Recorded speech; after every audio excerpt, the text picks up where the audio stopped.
Graça, misericórdia e paz da parte de nosso Senhor e Salvador Jesus Cristo. Amém? Mais uma quinta-feira, mais um culto de oração e ainda de forma virtual. Nós lembramos a igreja que eu estou sem máscara, porque estou gravando esse texto sozinha, mas que o desejo do nosso coração é que logo possamos estar juntos nas nossas reuniões presenciais. Que o Senhor possa nos conceder essa graça em nome de Jesus. Nós vamos abrir nossa Bíblia hoje no Evangelho segundo Lucas, capítulo 11, e vamos ler inicialmente do versículo 33 ao 34. Lucas 11, 33 a 34, diz assim a palavra do Senhor: Ninguém, depois de acender uma candeia, a põe em algum lugar escondido, nem debaixo do alqueire, mas no velador, a fim de que os que entram vejam a luz. São os teus olhos a lâmpada do teu corpo. Se os teus olhos forem bons, todo o teu corpo será luminoso, mas se forem maus, o teu corpo ficará em trevas. Repara, pois, que a luz que há em ti não sejam trevas. Se, portanto, todo o teu corpo for luminoso, sem ter qualquer parte em trevas, será todo resplandecente, como a candeia quando te ilumina em plena luz. Ao falar Jesus estas palavras, um fariseu o convidou para ir comer com ele. Então, entrando, tomou lugar à mesa. O fariseu, porém, admirou-se ao ver que Jesus não se lavara primeiro antes de comer. O Senhor, porém, lhe disse: Vós, fariseus, limpais o exterior do copo e do prato, mas o vosso interior está cheio de rapina e perversidade. Insensatos! Quem fez o exterior não é o mesmo que fez o interior? Antes, da esmola do que tiverdes, e tudo vos será limpo. Mas ai de vós, fariseus, porque dais o dízimo da hortelã, da arruda e de todas as hortaliças, e desprezais a justiça e o amor de Deus. Devias, porém, fazer estas coisas sem omitir aquelas.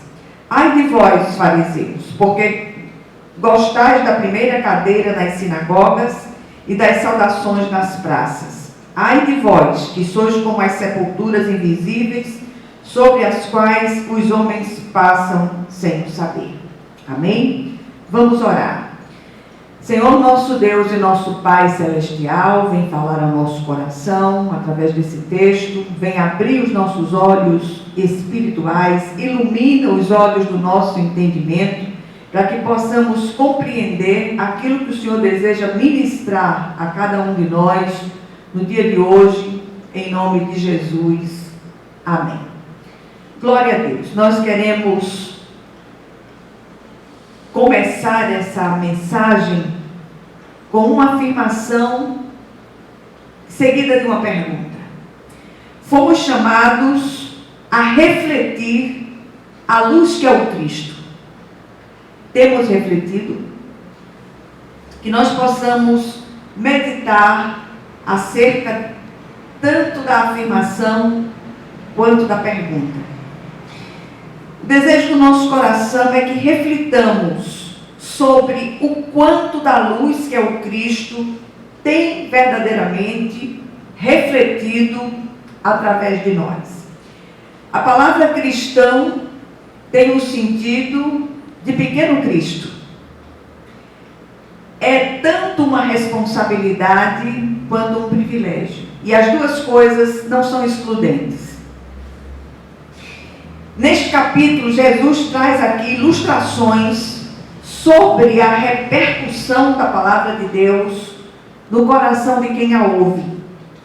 E o texto citado mostra Jesus extraindo da vida cotidiana o exemplo da candeia. Naqueles dias não havia luz elétrica, e toda a iluminação era feita através de recursos muito artesanais, como a candeia.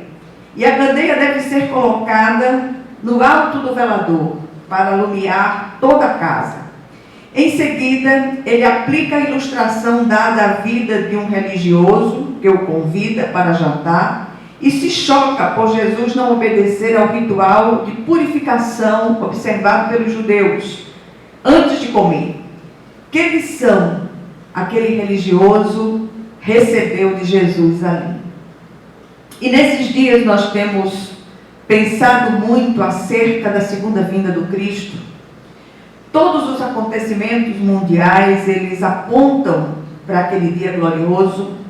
Nesses dias nós vimos, de ontem para cá, nós vimos a repercussão de um acordo de paz selado por Israel com os Emirados Árabes e com um outro país também de origem islâmica. E nós ficamos em suspense. A palavra diz que quando se estiver falando em paz e segurança, eis que surgirá repentina destruição e de modo nenhum escaparão. Logo em seguida, nós vimos a repercussão no mundo árabe, na faixa de Gaza.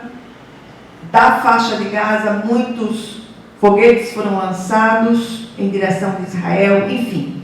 Todas essas coisas são ecos da segunda vinda do Cristo, que a cada dia se aproxima de maneira célere.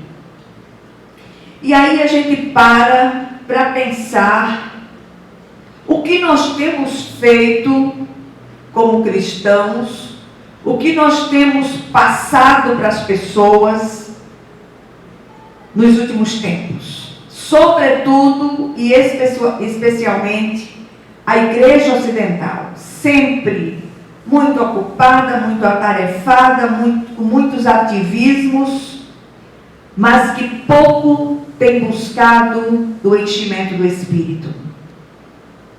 E Jesus lança aqui 3 ais sobre os religiosos que se achavam iluminados demais pela palavra de Deus.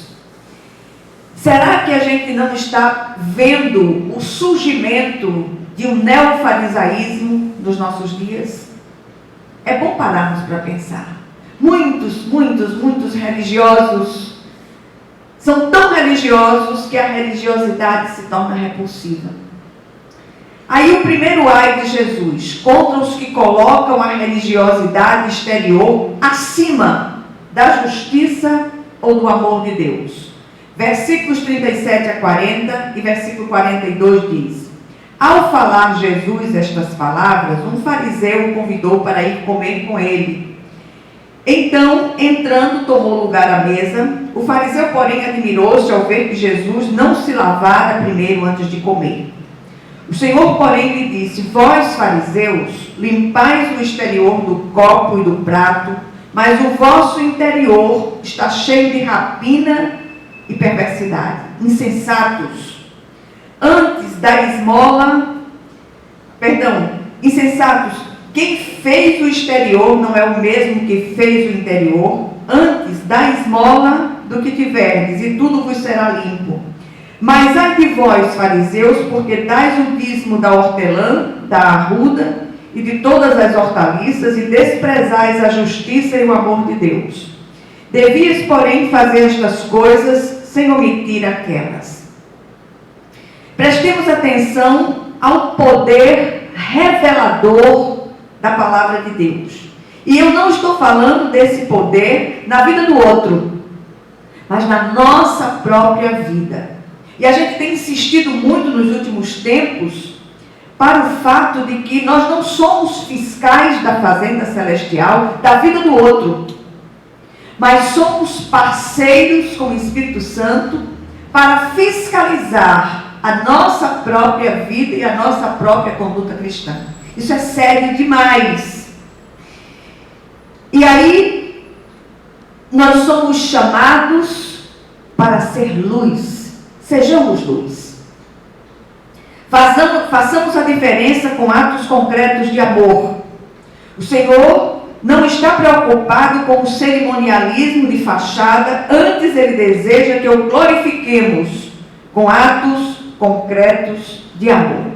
Nesses dias, nós vimos com espanto também uma reportagem onde um padre tem se dedicado à pastoral do povo de rua, as pessoas em vulnerabilidade, as pessoas que não têm onde reclinar a cabeça, não têm o que comer. E o trabalho desse padre, ele tem feito um trabalho social muito interessante em São Paulo, sobretudo de levar cobertores, de levar alimento para as pessoas em vulnerabilidade. E uma determinada autoridade se levantou para ameaçá-lo. É um candidato ou um pré-candidato, me parece que é a prefeitura daquela cidade. E o padre foi preciso fazer um boletim de ocorrência. Gente do céu, aquele homem estava realizando atos concretos de amor à semelhança do Cristo. E aí, o grande desafio para o cristão de todas as épocas é fazer com que aquilo que falamos se reflita no que fazemos. Do contrário, somos grandes farsas como cristãos. E isso nos faz corar de vergonha a todos nós. Nenhum de nós está pronto, do contrário, não estaríamos mais aqui. A gente tem repetido isso inúmeras vezes. Eu não estou pronta, o pastor Malta não está pronta, os líderes que estão aí não estão prontos. A gente apenas está aqui como instrumento de Deus, como facilitador, para que a palavra seja compreendida e seja pregada continuamente. Mas nós também estamos em obras. Todos nós estamos sendo trabalhados, tratados, visitados por Deus. Estamos longe ainda do padrão estabelecido pelo Senhor. E há aqui um grande apelo: sejamos luz, façamos a diferença. O Senhor sempre coloca em nosso caminho oportunidades de fazer brilhar a sua luz, a luz do Senhor.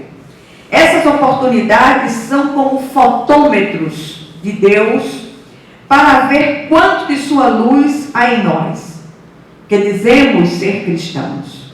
Que a luz que dizemos que há em nós não sejam trevas. Que nós possamos pensar, que nós possamos usar essa palavra para refletir acerca da nossa própria vida cristã. E aí eu repito, não seja fiscal da vida do outro.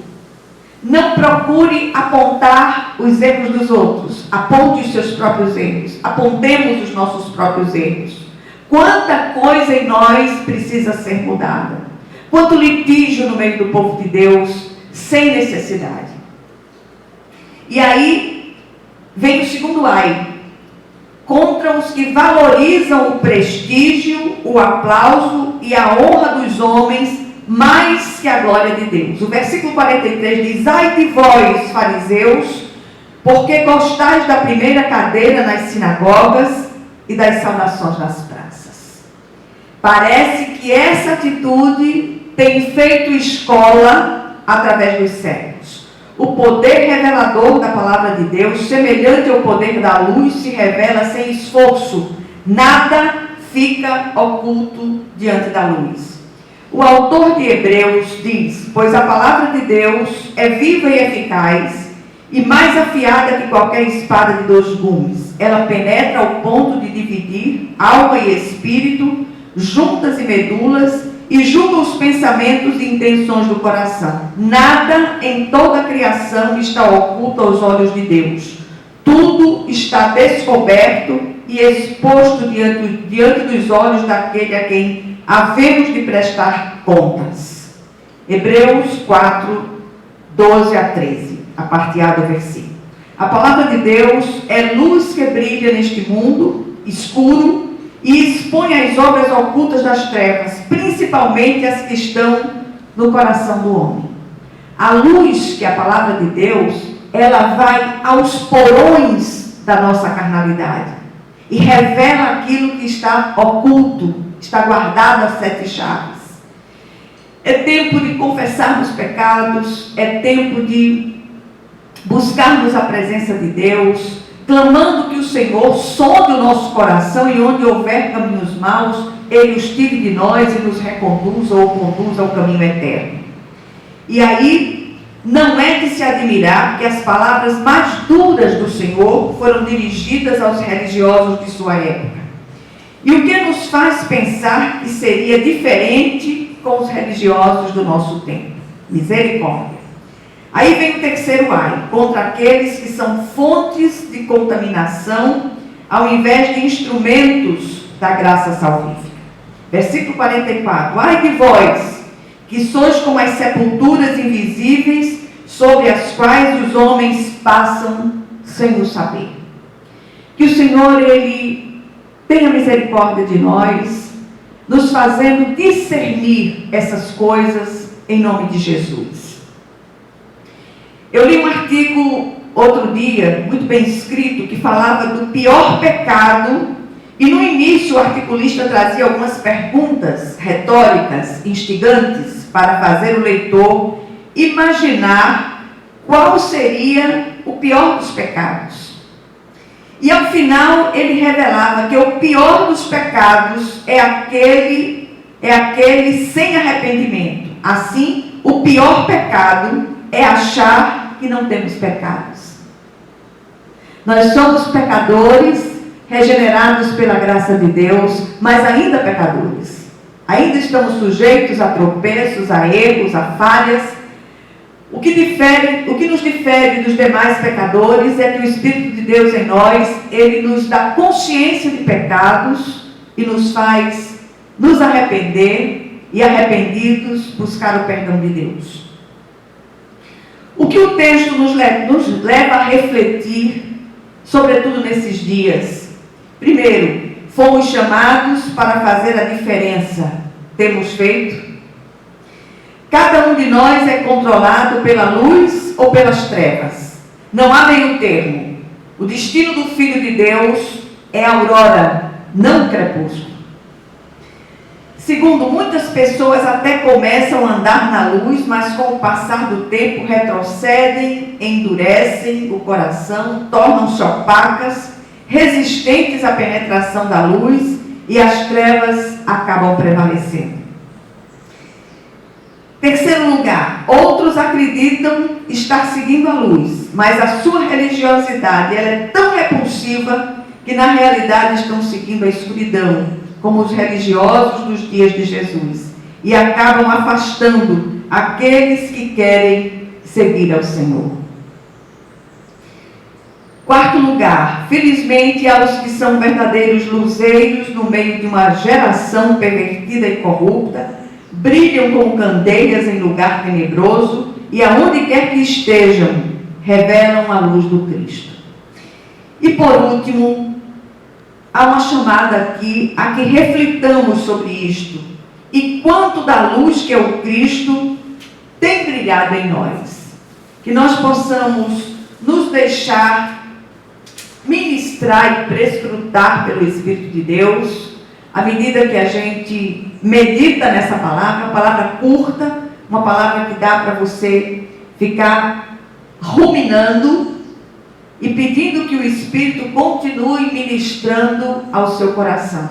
Que você leia todo o capítulo mencionado no texto e que se deixe ministrar pelo Espírito de Deus. Hoje é aquele dia em que nós oramos pelas causas consideradas impossíveis do ponto de vista humano. Coloco aqui as minhas próprias causas e clamo ao Senhor pelas causas de todos vocês. Senhor, nosso Deus e nosso Pai Celestial, vem falar ao nosso coração, vem receber as nossas petições, não pelos nossos méritos, mas pelos méritos infinitos do Teu Filho Jesus. Recebe essas causas que são absolutamente impossíveis do ponto de vista humano.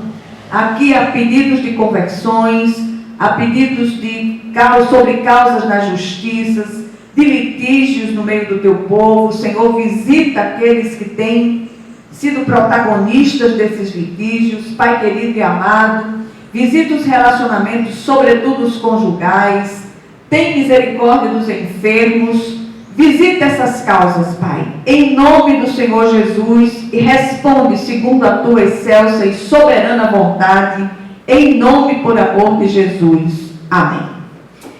E que a graça de nosso Senhor e Salvador Jesus Cristo, o amor infinito de Deus, o nosso Pai Celestial, que a comunhão e as consolações do Santo Espírito estejam com todos vós e com todo o povo de Deus espalhado por toda a face da terra, desde agora e para todo o sempre. Amém, amém e amém. Que o Senhor nos abençoe poderosamente.